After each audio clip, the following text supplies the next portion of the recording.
Go ahead. Okay, so this is part 4 of the lab. So while everything's going, everybody should be all kind of cleaning at the same time. We talked about the waiter, waitress 1 and 2 doing the dishes. The waiter, waitress 1 and 2, as well as the assistant cook, should dry the dishes. What happened to the dish that was right there? Hi, you dried it. Okay, Well, so the assistant cook did her job a little early, and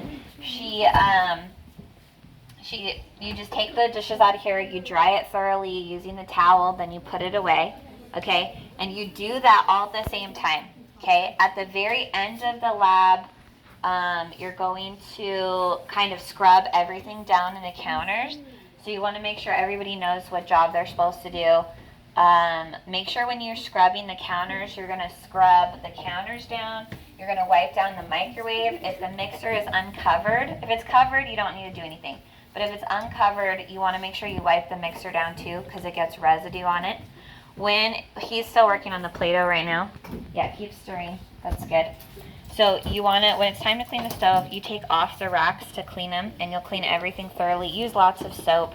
You're going to scrub down this area. You're going to scrub the clock area. You're going to scrub the top. So you want to make sure to get all those done.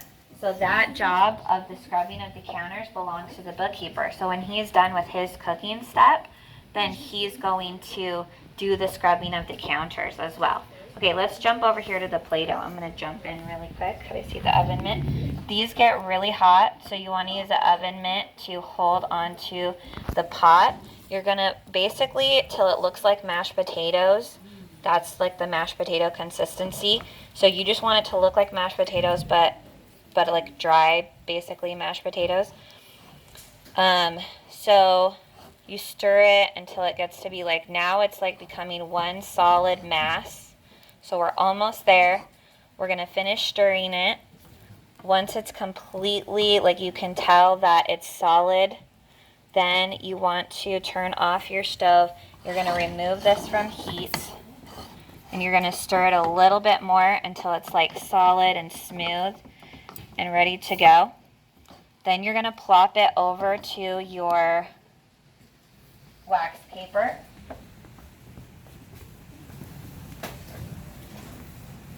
Okay, and then you kind of have to let it cool down a little bit because it's super hot at this point.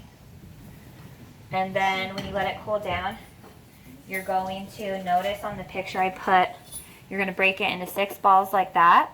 And then you're going to put a few drops of food coloring in the center of each ball. You're going to stick each ball inside of each of these. You're going to Ziploc it. You're going to knead it until it is like a solid color. And then that's it for the Play-Doh. Then you're going to finish cleaning up everything else. Okay, that's the end of this part.